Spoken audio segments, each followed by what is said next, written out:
The chandelier above me looked like frozen rain, catching the golden light and scattering it across a room that cost more than I had earned in 43 years of swinging a hammer. I stood in the center of the imported Italian marble foyer, a 71-year-old retired carpenter from Fort Worth, Texas. I was wearing my good flannel shirt, the one my wife Dorothy had ironed the night before she went into the hospital for the last time. It still smelled faintly of cedar, sawdust, and memories. Around me, 60 guests drifted like ghosts in expensive suits and designer dresses. Waiters in crisp black vests navigated the crowd, carrying silver trays lined with crystal champagne flutes. I had never felt more useless or more out of place. My son, James, had outdone himself with this housewarming gala. His new $4 million mansion sat on 6 sprawling acres outside of Dallas, a towering monument to a chief orthopedic surgeon's salary and a surgeon's unchecked pride. It was a palace of glass, steel, and ego. But I hadn't driven 45 minutes down I-35 for the champagne or the architecture. I came for my 8-year-old grandson, Noah. In my calloused hands, I held a folded quilt. It was heavy, layered dense with quilter's cotton, and patterned with intricate blue and white stars. Dorothy had sewn every single stitch by hand while sitting in her hospice bed, her fingers trembling from the cancer but driven by a fierce, stubborn love. It was her final gift to Noah. Before I could even find my grandson in the sea of strangers, I saw James cutting through the crowd. His smile was the kind that doctors practice in mirrors, hollow, calculated, and perfectly measured to project authority. As he got closer, the false warmth in his eyes vanished, replaced by a cold, sharp calculation. I could smell the expensive bourbon on his breath from 3 feet away. The laughter and the soft jazz music playing from hidden speakers seemed to fade into a dull hum as he stopped right in front of me, staring at the folded fabric in my arms as if it were a disease I had tracked into his pristine home. This was the boy I had taught to throw a football, the boy I had paid to put through college, the boy whose medical school interviews I had driven him to in my beat-up truck. But standing here now, looking at the hardened lines of his face, I realized that somewhere between his first surgical scalpel and his first Mercedes, I had completely lost him. It's your mother's quilt. She spent her last months making it for Noah, every single stitch, even when her fingers were going numb. I promised her I'd bring it to him today. This really isn't the place, Dad. Look around. We have 60 guests. The chief of medicine is standing by the patio. What does that smell? Cedar? Mothballs! It smells like our home, James. It smells like the woman who raised you. Noah asked about the blanket with the stars last week. I'm just going to hand it to the boy and be on my way. No, you aren't. Claire already told you we have Egyptian cotton sheets for him now. Everything in his room is professionally curated. I'm not putting a ratty old blanket on his bed. A ratty old blanket? Your mother won ribbons at the state fair for her quilting. She poured her dying breath into this fabric so your son would have something to remember her by. Mom's gone. It's been 2 years. You can't keep showing up with her old junk like she's still here. It's not healthy for you, and it's certainly not healthy for Noah. You think shoving her memory into a box is healthy? I want my grandson to know he was loved by someone who built things to last. And I want my son to have the best of everything. Not homemade trash from a woman who spent her last year sewing instead of accepting reality. Give it to me. Get your hands off it, James. You've had too much bourbon. It's my house, my rules. Give me the damn blanket right now. You're tearing the seams. Let go of it. Stop pulling. I said let it go. There, now you want to see where things like this belong in a house like mine? Watch closely. James, what are you doing? Get away from that fireplace. Open that glass screen right now. It's a decorative fire, Dad, but it burns just fine. Let's see how long 40 years of love takes to turn into smoke. God almighty, no, you threw it in the flames. Leave it, step back. Are you insane? I don't care if it burns me. Move out of my way. You reached right into the fire with your bare hands over a stupid, ugly blanket. Look at you, you're bleeding on my imported marble floor. The fire only bit my skin, James. What you just did, that cuts right to the bone. You just tried to burn your own boy's inheritance. Inheritance? What are you talking about? It's just burning rags. You are completely out of your mind. Your mother left Noah a lot more than just cotton and thread, son. And thank God she did. Because I look at you standing in this ridiculous palace, and I realize you are the poorest man I have ever known. Get out of my house. Take your garbage and get out before I call security. And don't come back until you're ready to act like a sane person. Oh, I'm leaving. But you remember this moment, James. Remember the day you threw away everything that actually mattered. The drive back to Fort Worth took exactly 45 minutes on Interstate 35. But sitting behind the wheel of my beat-up Ford truck, it felt like 45 years. The quilt sat next to me on the worn passenger seat, reeking of wood smoke and heartbreak. My hands throbbed with a vicious, relentless rhythm. The fire had kissed them deeply, leaving second-degree burns across 3 fingers and the thickest part of my palms. I didn't care about the pain. In fact, I welcomed it. The sharp, honest sting of scorched skin was a grounding reality, a stark contrast to the hollow, suffocating ache my own son had just carved into my chest. My house on Elm Street was nothing special. Certainly nothing like the $4 million glass monument I had just left. It was a modest 3-bedroom ranch with a detached workshop out back and a kitchen that Dorothy had insisted on painting a cheerful, buttery yellow because she always said yellow kitchens made food taste better. She was right about that, just like she was right about almost everything. I walked through the quiet rooms, the ghost of her lavender perfume still lingering in the hallways, and set the damaged quilt gently on our kitchen table. I turned on the faucet and held my blistered hands under the freezing cold water, watching the soot wash down the drain. As the physical sting began to numb, a memory hit me with the force of a runaway freight train. It was exactly 2 years ago. We had set up a hospital bed right in the center of the living room because Dorothy wanted to be near the big bay window where she could watch her cardinal birds feed. Stage 4 pancreatic cancer is a cruel thief. It had stripped away her weight, her mobility, and her vibrant energy, leaving behind only fragile bones and pale skin. But it had never touched her stubbornness. I remembered sitting beside her in the dim light of dawn, the sound of rain drumming a steady, comforting rhythm against the roof she had loved for 38 years. She had reached out with a hand that felt as light as dry leaves and gripped my wrist with a sudden, startling strength. "Walter," her voice had been barely more than a dry whisper, ragged but laced with absolute command. "I need you to give this quilt to Noah, not to James, to Noah directly. Promise me." I had nodded, tears tracking down my weathered face, and promised her I would. But I hadn't understood. I had asked her why I couldn't just let James present it to the boy as a family heirloom. The memory of her eyes in that moment, dark, fierce, and entirely lucid, sent a shiver down my spine even now. She had told me that James had forgotten what truly mattered in this world. "And if he's forgotten," she whispered, "he'll throw away anything that reminds him of who he used to be. This quilt is Noah's protection, Walter. There is more in it than stitches. You'll understand when the time comes. Just promise me, keep it safe, and give it to Noah." 4 days later, at 5:17 in the morning, holding my hand while that same rain fell, she slipped away. Now, standing in the silent yellow kitchen, I finally understood the first half of her prophetic warning. James had literally tried to throw the quilt into a fire to destroy the memory of who he used to be. But the second part of her warning still hung in the air, puzzling and heavy. Protection. More in it than stitches. What on earth had my quiet, thrifty, nursing shift working wife hidden inside a child's blanket? I dried my hands as best as I could and spread the quilt out completely across the oak table. It was her specialty, a complex sprawling pattern of blue and white stars. Dorothy had been a master artisan, winning ribbons at the state fair 3 years running. But as I ran my bandaged hands over the fabric, my carpenter's touch noticed what my grieving eyes had missed. The quilt was uncharacteristically heavy. The thick cotton batting inside felt uneven, almost lumpy in specific sections. It was significantly thicker in certain star squares than in others. I traced the edges. The binding along the bottom hem had a peculiar, intricate double fold that I had never seen her use in all our decades of marriage. It was sealed shut with a reinforced, almost industrial-strength thread. I looked up at her framed photograph on the wall. "Dorothy," I said aloud to the empty kitchen, my voice cracking under the weight of the mystery. "What did you sew inside this thing?" I didn't sleep that night. First thing Saturday morning, I drove straight to West Magnolia Avenue to see Maggie Chen. Maggie had been Dorothy's quilting partner, confidant, and best friend for 20 years. Her fabric shop was a colorful sanctuary, the walls lined with bolts of cotton and silk arranged like a vast library of color. When I pushed the door open, the little brass bell chimed brightly. Maggie looked up from her large wooden cutting table, her heavy shears paused mid-snip. The warm greeting died on her lips the second she saw the expression on my face and the soot-stained, slightly singed quilt in my arms. "Oh, Walter," she breathed, setting her scissors down slowly. "Dorothy told me this day might come. Come here, sit down." She cleared the bolts of floral fabric off her table and helped me spread the heavy blanket under the bright overhead drafting lights.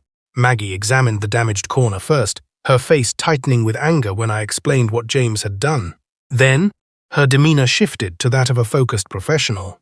For several long minutes, she ran her experienced fingers along every single seam, pressing, feeling, and measuring the depth of the material. She stopped dead at the center star, the largest, most elaborate blue point in the entire design. "This batting is entirely wrong," she murmured. More to herself than to me, she pulled out a small razor-sharp seam ripper with a pearl handle. "Standard quilting cotton is 1/4 of an inch thick, Walter. This section right here is over an inch deep. Dorothy didn't make mistakes like this. This is intentional." With the precision of a surgeon, far more care than my son had ever shown in his life, Maggie slipped the tiny blade under the stitches. She carefully opened the seam along one edge of the center star.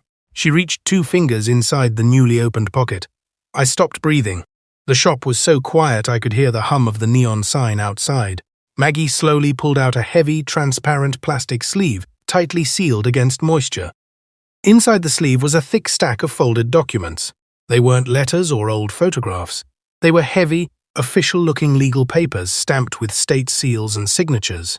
Maggie's hand flew to cover her mouth, her eyes widening behind her glasses. My bandaged fingers fumbled as I opened the plastic. The first document was a property deed registered in Travis County, the great state of Texas. It detailed 212 acres of prime, undeveloped land running directly along the Colorado River, situated just 12 miles southeast of Austin. But it wasn't in Dorothy's name. It was registered into an irrevocable trust for Noah James Brannigan. Dorothy's precise, elegant signature sat at the bottom, dated March of 2019. I pulled out the second document. It was another deed, 140 acres adjoining the exact same parcel, locked into the exact same trust.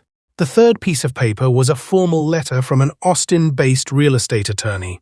It confirmed the legal structure of the trust, named me as the sole trustee, and listed an appraised value of the combined 352 acres. Maggie leaned over the table, her voice dropping to a stunned whisper. "Walter, do you have any idea what land along the Colorado River corridor is worth right now? With the massive tech boom? With all the billionaire money pouring into Austin?" I shook my head, my mind entirely blank. Maggie grabbed her smartphone, her fingers flying across the screen, pulling up comparable commercial land sales. She went completely pale. She looked at the phone, looked at the deeds, and then looked at me with tears springing to her eyes. "Walter, comparable acreage in that exact corridor sold last year for $92,000 an acre. 352 acres at that price." She punched the numbers into her calculator, though the math was terrifyingly simple. Over $32 million. The walls of the little fabric shop suddenly tilted. I had to grab the solid oak edge of the cutting table just to keep my knees from buckling. 32 million. "How?" I gasped, the word barely escaping my throat. "Dorothy was a hospice nurse. I was a carpenter.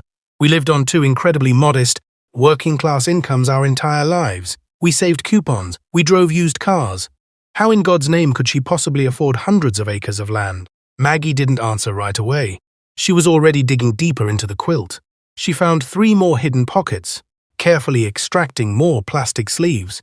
Inside were decades of meticulous financial records that painted a picture of a woman whose foresight was nothing short of miraculous. Starting way back in 1986, just 2 years after James was born, Dorothy had begun buying tiny, seemingly worthless parcels of scrub and ranch land outside of Austin. 5 acres here, 10 acres there. She had struck up a friendship with an aging rancher named Hector Medina. Dorothy had been his late wife's end-of-life care nurse. Out of profound gratitude, Hector had sold off sections of his sprawling rocky land to Dorothy, piece by piece, at highly favorable rates, whenever she had scraped together enough overtime pay. She had bought the land quietly, patiently, over 35 years. It had sat empty, just brush, limestone, and bluebonnets. Nobody wanted it, until suddenly the tech industry exploded into Austin like a supernova, and every single acre became worth an absolute fortune. Maggie found one final thing buried in the last star square. A handwritten letter on Dorothy's good cream-colored stationery. I recognized the graceful loops of her cursive instantly. I unfolded it, my vision blurring with tears. "My dearest Noah," it began. "This land is yours. Not your father's, not your mother's. Yours alone. I bought it piece by piece over your daddy's whole lifetime, using money I saved from night shifts, extra hours, and skipping luxuries I didn't need. I didn't tell anyone, because I wanted the land to grow in peace, just like I wanted you to grow in peace," the letter continued, and every word cut me down to the marrow. "If your father treasures this quilt, it means he remembers what I taught him about love, hard work, and family. If he's thrown it away, then he values his own pride more than love, and you will need this land to build a safe life that he cannot control. Grandma loves you to the moon and the stars I sewed for you. Forever, Grandma Dorothy." I read the letter 4 times. Dorothy had known. With a mother's devastating intuition, she had watched James slowly transform into a man she no longer recognized, someone cold, arrogant, and entirely obsessed with status. She had spent 35 years of nickels and dimes weaving a bulletproof safety net for her grandson. "Your wife," Maggie said softly, wiping her eyes, "was the smartest, bravest woman I ever had the privilege to know. James has absolutely no idea. He just tried to burn $32 million because the blanket didn't match his expensive decor." I carefully folded the documents and slid them back into their protective sleeves.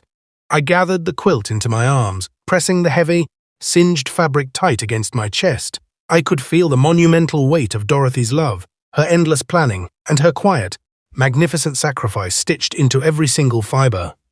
The shock was finally fading, quickly replaced by a cold, unbreakable resolve.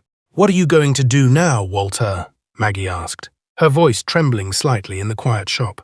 I looked out the shop window at the vast Texas sky. "I am going to protect my grandson," I said, my voice harder and steadier than it had been in years. "And I am going to make absolutely certain that James understands exactly what he tried to destroy." Monday morning, the Fort Worth sky was a bruised, heavy gray, threatening a storm that perfectly matched the weather inside my own chest. I sat in the immaculate downtown office of Rebecca Torres, an attorney specializing in estate law and child advocacy that an old friend had highly recommended. Her office was on the 10th floor, featuring a sprawling glass window that overlooked the winding Trinity River. But I wasn't looking at the view. I was watching Rebecca as she read through the thick stack of documents Maggie and I had pulled from Dorothy's quilt. Rebecca was a sharp, fiercely intelligent woman in her late 40s, possessing the kind of calm authority that made you instantly want to trust her. She read through every single deed, trust document, and appraisal twice before she finally set her pen down and looked across the mahogany desk at me. "These deeds are entirely legitimate, Walter, and utterly bulletproof," Rebecca said, her voice carrying a tone of deep respect. "Dorothy registered everything through a highly licensed, ironclad trust attorney down in Austin. The trust structure is irrevocable. Noah is named as the sole, undisputed beneficiary, and you are officially named as the sole trustee. From a purely legal standpoint, James has absolutely zero legal claim to a single inch of this property." She tapped the most recent land appraisal with the silver tip of her pen. "But here is exactly where this situation transforms from a simple inheritance into a battlefield. Your son is in staggering financial trouble. Serious, life-altering trouble." I shifted in my leather chair, my bandaged hands resting on my knees. "He makes $800,000 a year as a chief surgeon, Rebecca. He just bought a $4 million mansion. How much trouble could he possibly be in?" Rebecca pulled a thick manila folder from a drawer in her desk and opened it. "I did some preliminary digging after you called me yesterday in a panic.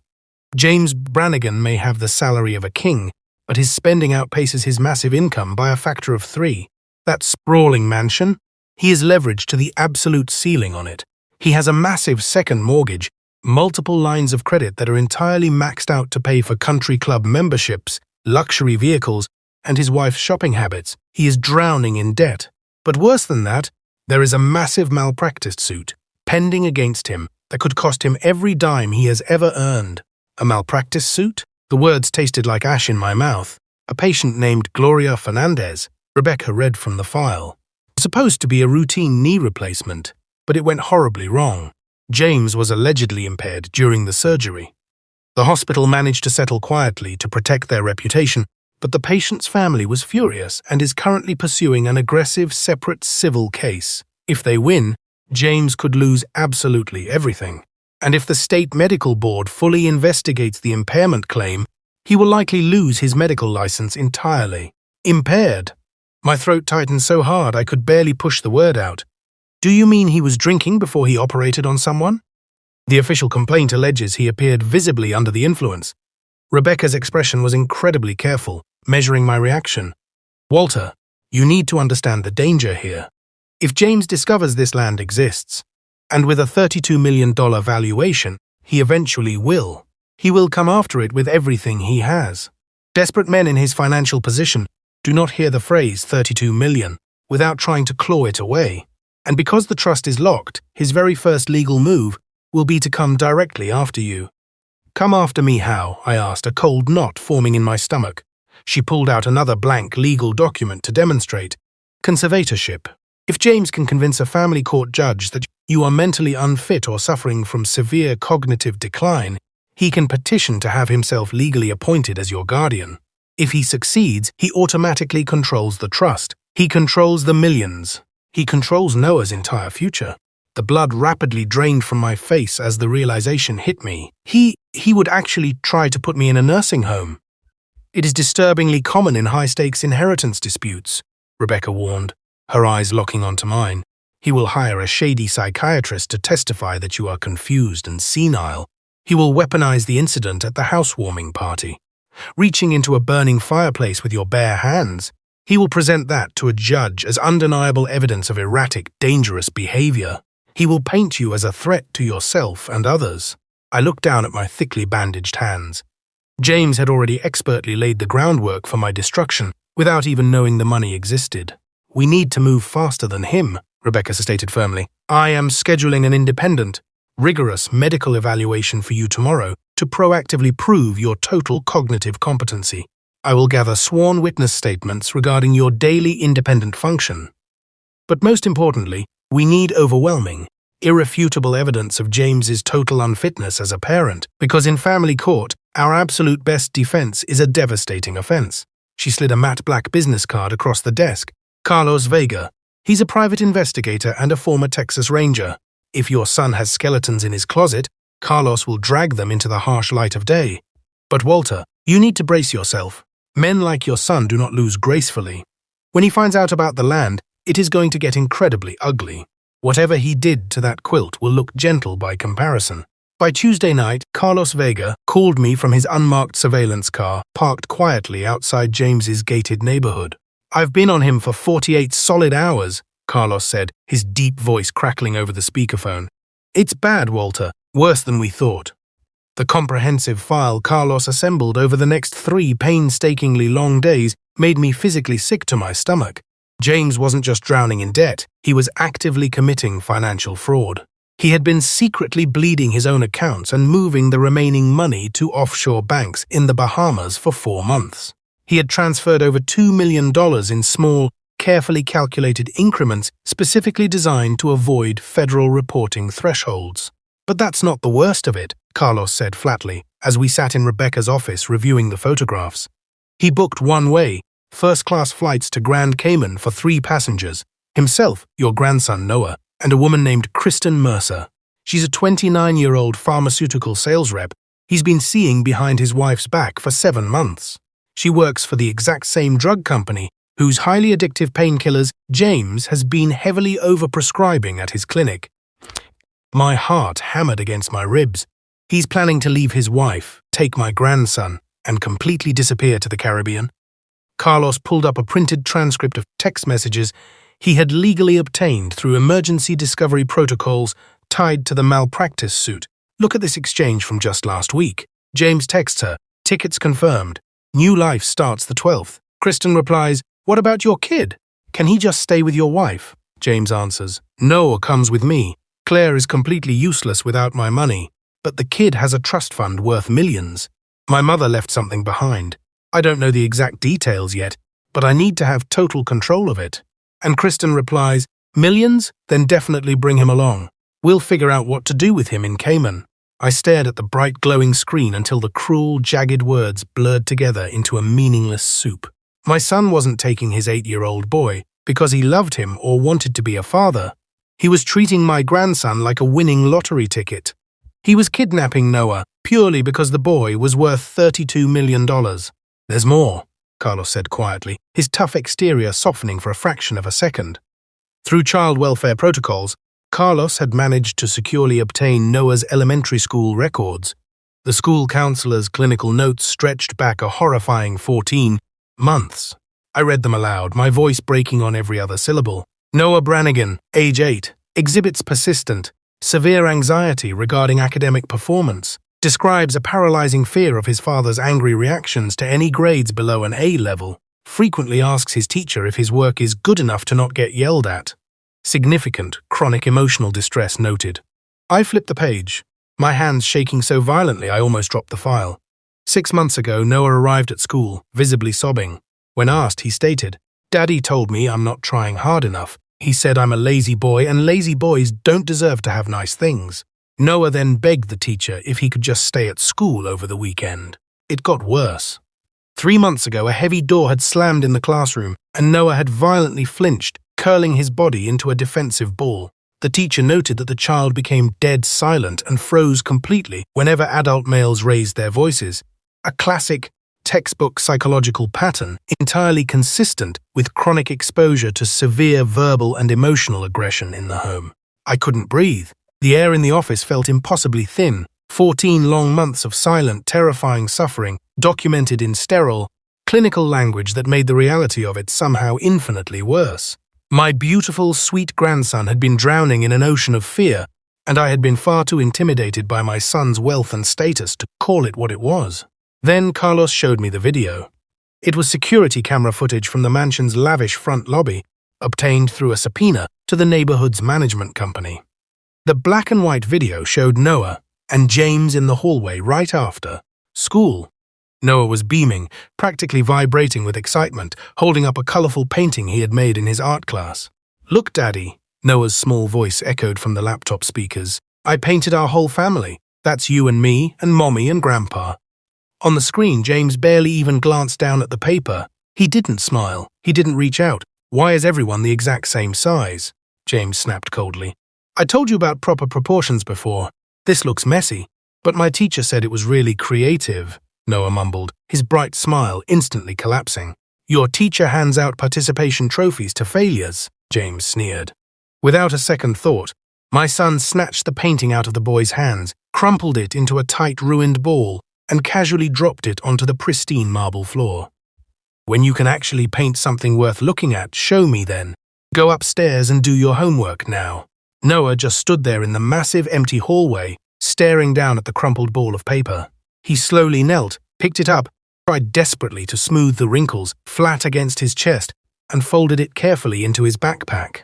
Then he turned and walked up the grand staircase, his small shoulders curled inward, physically trying to make himself as small and invisible as possible.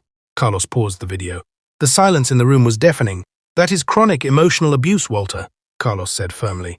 "It is documented, it is repeated, and it is escalating. Combined with the massive financial fraud, the malpractice, and the flight plans to Cayman, we finally have more than enough ammunition to destroy him." Suddenly, my cell phone buzzed violently on the desk. The caller ID flashed James's name. "Don't answer it," Carlos warned instantly, reaching for the phone. "No," I said, my voice eerily calm. "I need to hear it. I need to hear exactly what he has become."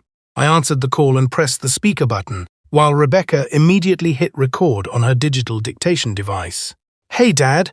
James's voice drifted through the speaker, sounding terrifyingly relaxed and casual. "Listen, about the housewarming party. I overreacted with the blanket thing. Claire thinks I should formally apologize, but I really need you to understand my position here. You can't keep bringing Mom's old, depressing stuff around Noah. It confuses the boy. It makes him emotional and weak. Noah loved his grandmother, but she's gone, Dad." His voice hardened beneath the layer of false warmth. "You're 71 years old. You're living all alone in that empty house. Frankly, Claire and I are getting deeply worried about your mental state. Reaching into a blazing fire with your bare hands, that is not rational behavior, Dad." The conservatorship threat. He was playing the exact card Rebecca had predicted. "I am perfectly fine, James," I replied, keeping my voice steady. "Are you, though?" James countered smoothly. "Because from where I'm standing as a medical professional, a 71-year-old man who violently shoves his hands into a fireplace needs immediate professional psychiatric evaluation. We've actually been looking into some assisted care facilities for you. Very nice, expensive ones. You'd be comfortable there, safe from yourself." "I don't need a facility," I said. His polite mask dropped completely, revealing the monster underneath. "Then stay out of my damn business." Stop filling my son's head with pathetic stories about his dead grandmother. I don't need a senile, broken-down old man undermining my absolute authority with my own child. Throw away the rest of her garbage. The blanket is burned anyway. And don't come around my house without calling first. Better yet, don't come around at all. James, I interrupted, my grip on the edge of the desk, turning my knuckles white. Tell me something. What? He snapped. 2 years ago, when your mother was dying, stage 4, Dr. Hendricks said there was an experimental immunotherapy treatment down in Houston. It cost $60,000 for a shot at giving her maybe 8 more months of life. She begged you to help us pay for it, she cried, and told you she just wanted to live long enough to see Noah start the 3rd grade. Silence hung heavy on the line. You told her no. I pushed forward, tears stinging my eyes. You told your own dying mother that $60,000 for 8 months wasn't a sound investment. Those were your exact, literal words. Not a sound investment. Your mother's life. She was dying anyway, Dad. His voice was pure ice, devoid of a single shred of human empathy. The experimental treatment only had a 20% success rate. I am a doctor. I understood the clinical math vastly better than she did. It would have been completely throwing good money away. You let the woman who gave you life die so you could save $60,000, I whispered, the horror of it settling into my bones. And then you turned around and spent $4.2 million on a house. This conversation is over, James hissed. Remember what I said. Stay the hell away from my family, or I will have you forcibly evaluated by the state, and we both know exactly what happens to old men then. The line went dead with a sharp click. Rebecca reached out and stopped the recording device. We got it all, she breathed, her eyes wide. The threats, the specific conservatorship language, the chilling admission about denying Dorothy's medical treatment. He just handed us his entire monstrous character on a silver platter. The next 9 days were an absolute unyielding war. Rebecca filed rapid-fire emergency legal motions, while Carlos tracked James's every single movement. The mountain of damning evidence piled up like heavy bricks in an inescapable wall. We discovered that Dr. Harold Beck, the supposedly independent psychiatrist James had hired to declare me legally incompetent, had been severely disciplined in 2 different states for completely falsifying medical evaluations.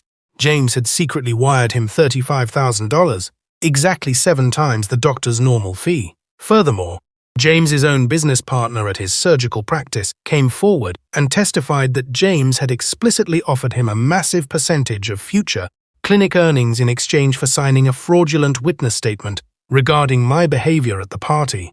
It was textbook witness tampering, but the final nail in the coffin didn't come from James. It came from his wife. Claire called me frantically on Wednesday morning, her voice a toxic, desperate cocktail of blind panic and overwhelming greed. Walter, I know about the land, she had blurted out. James found a stray document hidden in Dorothy's old papers. I don't know the full details, but I know there is property out there worth millions. Whatever legal move you're planning against him, I want in on it. I agreed to meet her at a busy diner in Arlington. She arrived looking incredibly overdressed in designer clothes and entirely insincere. She slid into the booth across from me, barely looking at the menu. James is planning to leave me, Claire stated, leaning across the sticky table. He's planning to take Noah and some cheap blonde woman to the Caymans. I know all about the flights. I know about the hidden offshore accounts. She tapped her manicured nails on the table. I have hard proof, Walter. Photographs, text messages, hotel receipts. I will give you absolutely everything. I will stand up in court and testify against him to destroy him. But in exchange, I want full, uncontested custody of Noah, and I want exactly half of whatever your wife left behind. Half of Noah's inheritance, I repeated, staring at her coldly. $16 million. Yes.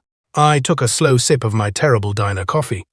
And what exactly would you do with Noah if you had custody? I asked carefully, pressing the hidden recorder in my pocket. Claire blinked, genuinely confused by the question. Well, I'd enroll him somewhere excellent, obviously. There are elite boarding schools up in Connecticut, or even in Switzerland. He would get an absolutely incredible world-class education, and I would finally have the financial resources to completely rebuild my own life without James dragging me down. You would send my grandson away to a foreign boarding school. Claire, the boy is barely 8 years old. He would thrive, Walter.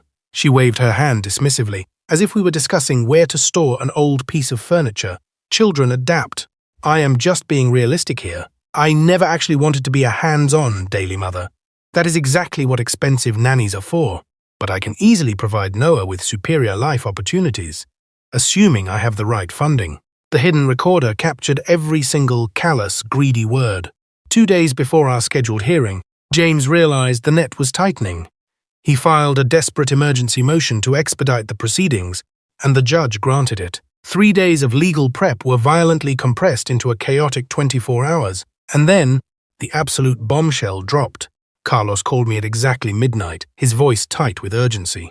"Walter, wake up!" James just violently changed the itinerary. He's not waiting 11 days. The flight leaves tomorrow night. 9:45 p.m. direct to Grand Cayman. 3 passengers. He knows the walls are closing in on him. He's making a run for it. By the time the sun breached the Dallas skyline on Thursday morning, casting long, harsh shadows across the concrete, Rebecca had the emergency custody petition drafted, finalized, and filed. The sheer speed of the legal machinery was dizzying, but we had no other choice. James had compressed a careful timeline into a frantic 24 hours.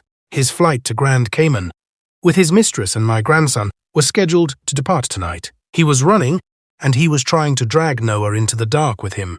The morning air felt thick and suffocating as Carlos drove us to the courthouse. My bandaged hands rested on my knees, aching with a dull, rhythmic throb that reminded me of what was at stake. Today was not just a legal battle. It was a war for my grandson's soul, and for the legacy my wife had literally bled to build.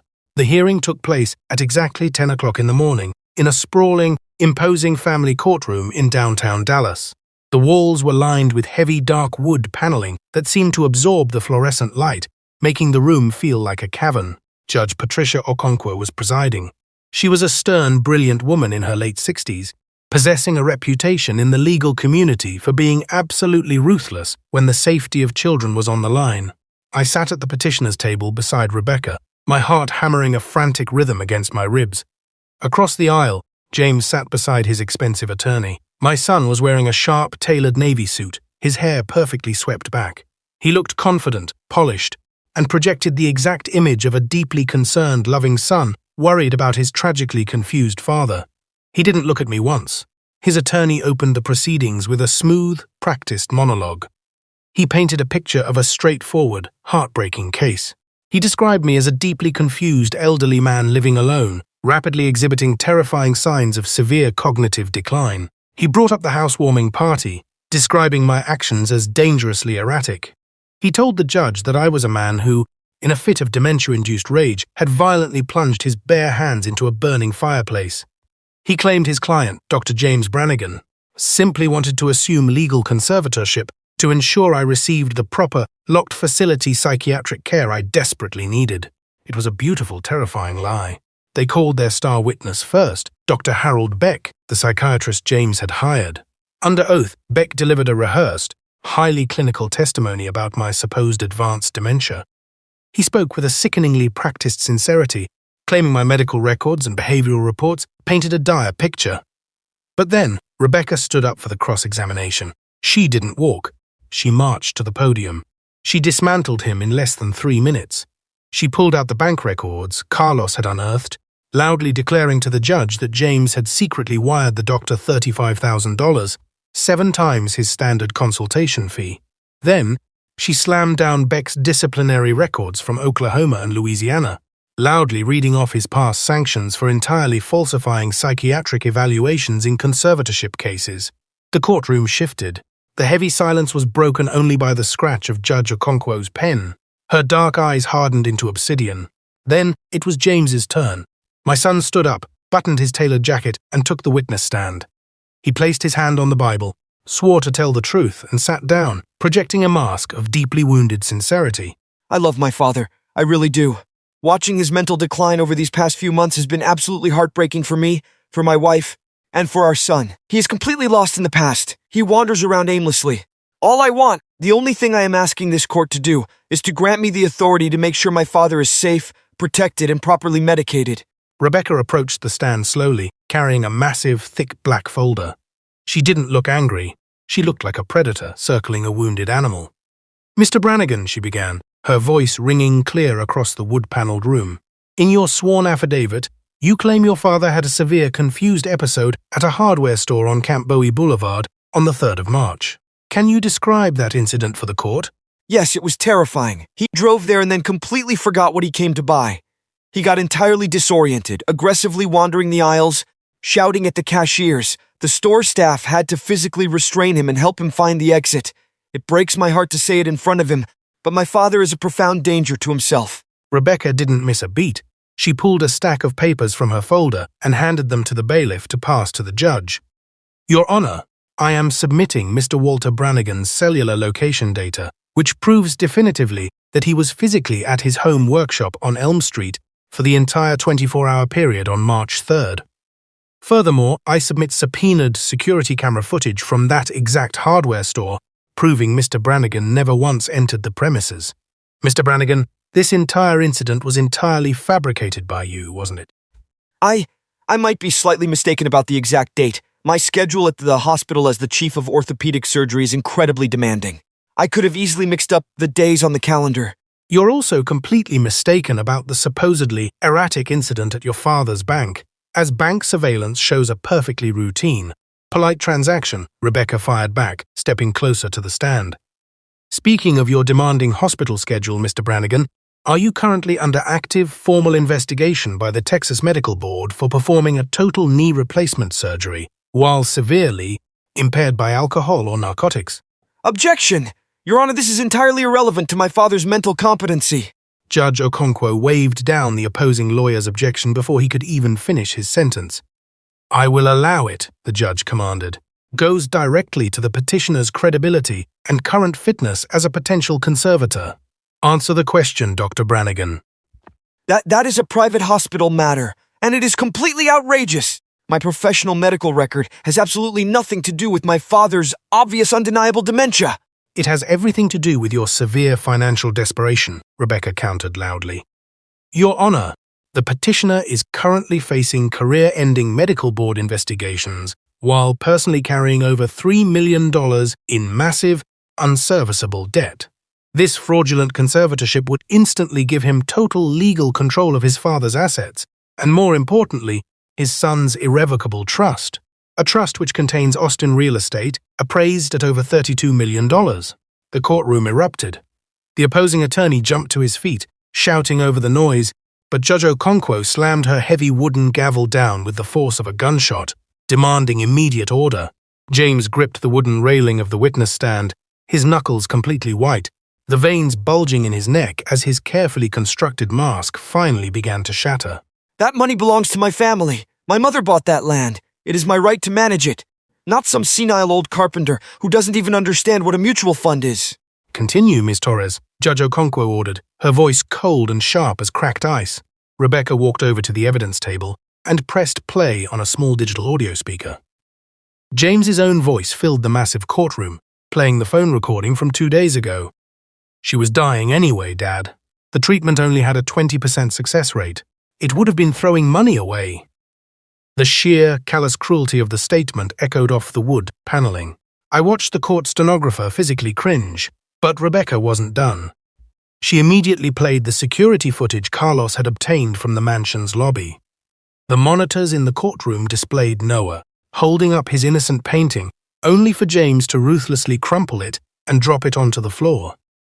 When you can paint something worth looking at, show me then. He is an 8-year-old boy in a highly competitive world. He needs discipline, not coddling. You are entirely twisting my parenting methods to make me look like a monster for expecting excellence from my own son. Rebecca ignored him. She read the school counselor's clinical notes out loud. 14 months of an 8-year-old boy's chronic fear, his flinching at loud noises, his desperate pleas to stay at school over the weekend to avoid his father's wrath, all documented in heartbreaking, undeniable detail. Then she played Claire's recording from the diner. I never wanted to be a hands-on mother. That's what nannies are for. We'd send him to boarding school in Switzerland. And finally, the kill shot. Rebecca pulled out the airline records. She presented the one-way, first-class tickets to Grand Cayman, departing tonight at 9:45 p.m., purchased for James Noah and Kristen Mercer. I am taking a vacation. I'm a wealthy surgeon, and I am legally allowed to take my son on a tropical vacation. This is a coordinated witch hunt. You hacked my private accounts, Dad, tell them. Tell the judge you're confused. Tell them this is all a misunderstanding. I sat perfectly still, staring at the desperate, sweating man on the witness stand. I didn't say a word. I just looked at his hands. The hands of a surgeon, trembling with rage and fear. The judge called for a brief 5-minute recess to review the overwhelming mountain of submitted evidence. As the bailiff moved to the door, James violently pushed past his own attorney, his face flushed dark red, and marched directly over to my table. He slammed his hands down on the mahogany wood, leaning into my face, his breath reeking of stale coffee and panic. You think you've won, old man? You think this little circus in here changes anything? I am his father. I am the blood heir to that money. And no judge in this backward state is going to hand $30 million to a retired carpenter with burned hands. I looked up at him, my voice barely above a whisper, but steady as a stone foundation. You aren't a father, James. A father protects. You are just a man who tried to burn his own son's future to keep yourself warm. And I promise you, you will never touch a single dime of your mother's money. I will ruin you.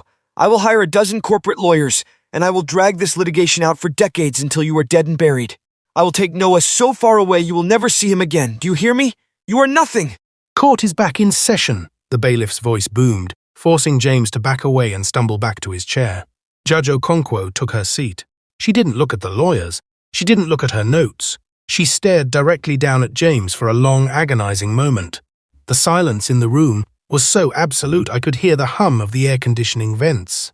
This petition, Judge Okonkwo finally spoke, her voice laced with absolute disgust, is not only without any factual merit, it is a calculated, deeply cynical attempt by a father to seize unlawful control of his own child's trust fund through the systemic legal abuse of his elderly parent.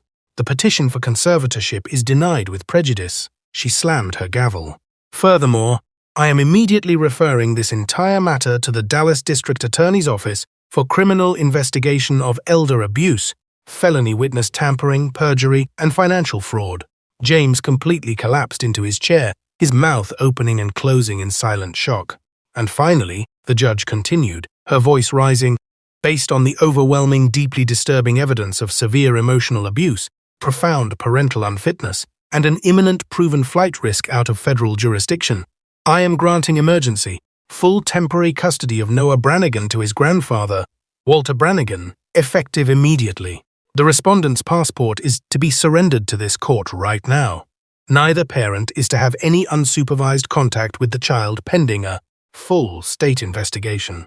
The gavel came down one final time, sounding like thunder. It was over. The war was won. Outside the courthouse doors, the fierce Texas sun was blinding after hours under the dead fluorescent lights. I stood on the concrete steps, the warm air hitting my face, and watched as 2 armed court deputies escorted James out. He wasn't wearing his tailored suit jacket anymore. His surgeon's hands, the hands that had held scalpels and crumpled a little boy's painting, were tightly cuffed behind his back. As they led him toward the waiting police cruiser, he stopped. He turned his head and looked at me one final time. There was no realization, no apology, no remorse. The hatred burning in his eyes was a living, breathing thing.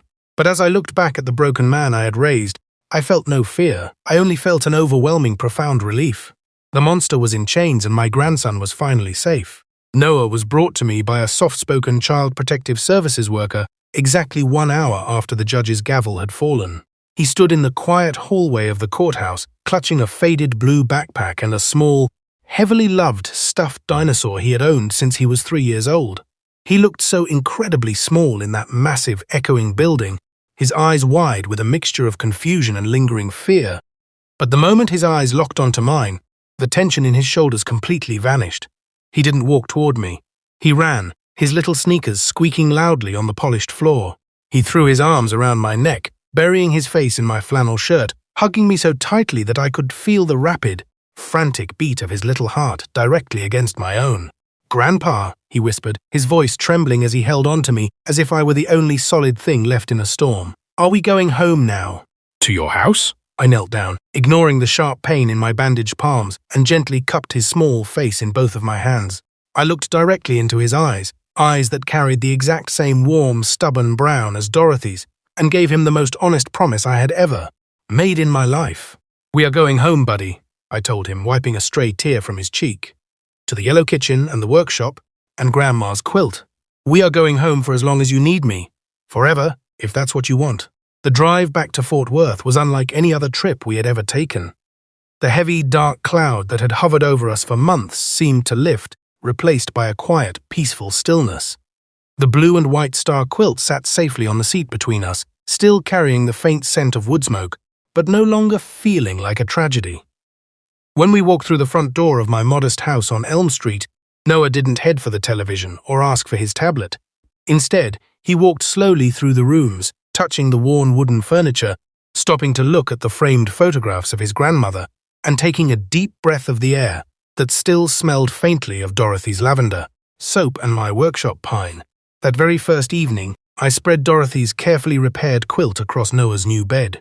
I had spent the previous week preparing the room for him, painting the walls a soft, calming blue, building solid oak bookshelves with my own hands, and plugging in a small nightlight shaped like a star, because Dorothy had always insisted that no child should ever have to fall asleep in complete darkness.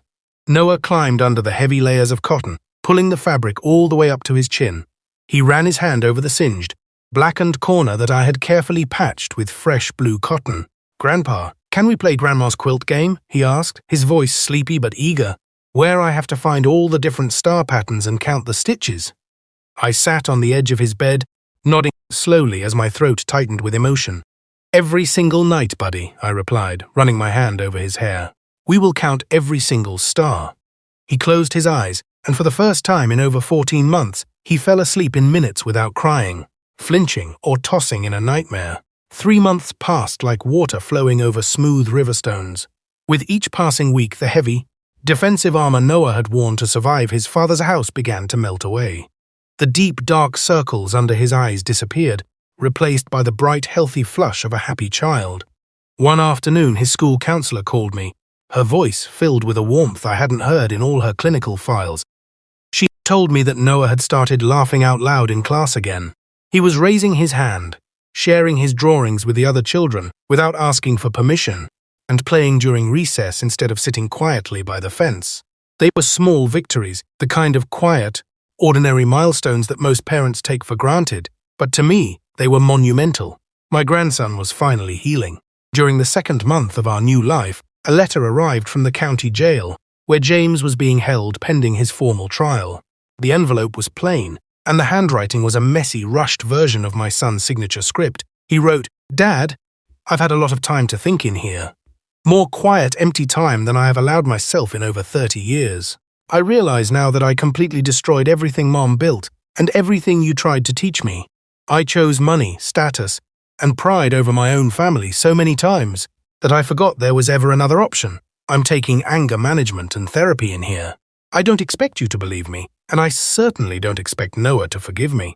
I just need you to know that I finally understand what a monster I became, and I am deeply sorry I wasn't the son Mom raised." I sat at the yellow kitchen table, reading his words over and over again, searching for any hint of his usual manipulation. For the first time, I didn't find any. Trust is a heavy, fragile thing. Once shattered, it takes years of quiet action to rebuild. I knew I couldn't simply wipe the slate clean, and I certainly wouldn't allow him near Noah until he had proven his change over years, not months. But for Noah's sake, and for the sake of the boy I had once loved, I didn't burn the letter. I folded it, placed it in a drawer, and left the door of forgiveness cracked open just a tiny bit. We decided to use a portion of Dorothy's incredible legacy to do some real good in the world. With Rebecca's legal guidance, we quietly donated $1 million from the trust to the Fort Worth Children's Hospital in Dorothy's name, establishing a specialized pediatric oncology wing. We also set aside another $1 million to create a comprehensive scholarship fund specifically for children of incarcerated parents, aiming to break the cycles of pain and offer second chances. Noah signed the donation documents himself, practicing his careful, slightly crooked cursive on the thick white paper, a proud smile lighting up his face. One warm Saturday afternoon, Noah and I sat together in my dusty workshop out back.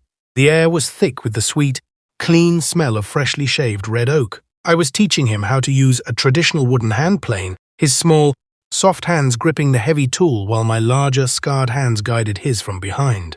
We worked in a comfortable, rhythmic silence, watching the thin spirals of wood curl off the board like golden ribbons. "Grandpa?" Noah suddenly said, setting the plane down and looking up at me with Dorothy's intense, searching eyes. Why did Daddy throw Grandma's blanket in the fire? Why was he so angry at it? I turned off the workshop vacuum and sat down on a wooden stool, giving him my full, undivided attention. Your father forgot what was actually important, buddy, I explained softly, brushing a stray wood shaving from his shoulder. He got so busy chasing expensive things, big houses, fast cars, and the approval of strangers, that he started believing those things were better than handmade things.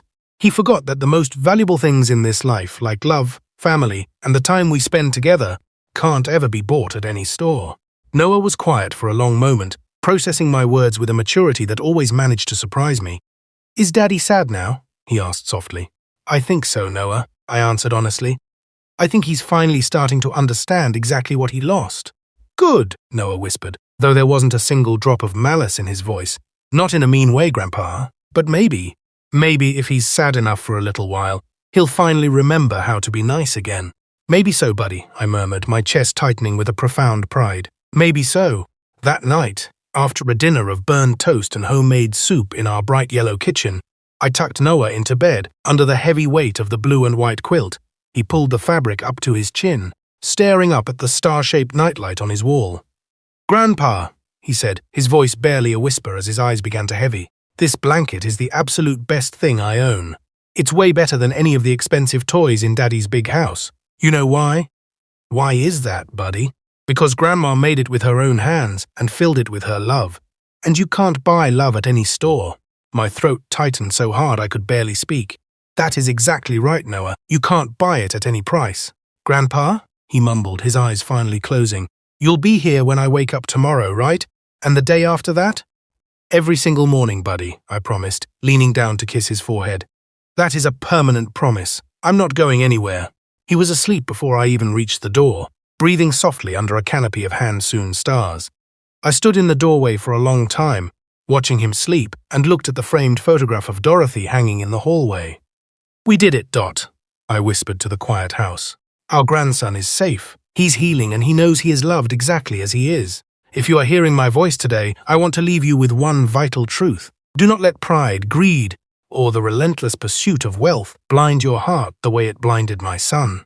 James had absolutely everything. A fiercely loving mother who worked exhausting overtime shifts for 35 years to build a secure future for his child. A father who wanted nothing more than to teach him how to build a life with his hands. And a beautiful son who just wanted to show him a painting. And he threw every single bit of it away for marble countertops, expensive champagne, and the fake approval of people who wouldn't dream of visiting him in a jail cell. I have lived 71 years on this beautiful, complicated earth. I have built strong houses, raised a family, and buried the magnificent woman I loved. And I can tell you this with absolute certainty. God gives us people to love, not things to impress. Dorothy understood that.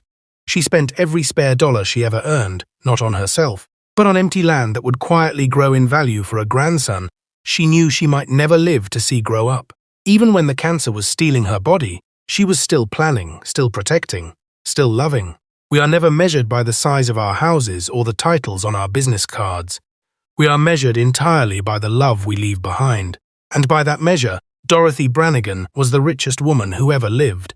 If you are a parent, please hold your children close today and tell them that they are enough. Do not turn them into golden trophies for your own fragile ego. Love them exactly as they are, messy paintings, burned toast, mistakes and all. And if you are caring for someone elderly in your family, watch for the subtle, dangerous signs of financial manipulation, isolation, and threats disguised as concern. Dorothy left that quilt not just for Noah, but as a symbol for every grandparent fighting to protect the ones they love. God gave me one more chance to do what was right, to keep my promise, to love and protect a little boy who just needed someone to tell him his painting was beautiful. I won't waste that chance. Every morning, Noah wakes up safe under a quilt full of hand-sewn stars, and that is the only legacy I will ever need. Sincerely, Walter Brannigan. This content contains dramatized storytelling elements for educational purposes. Some details are fictionalized, but the core lessons about recognizing financial and emotional abuse are real. If this style isn't for you, that's okay. Please seek content that better fits your needs.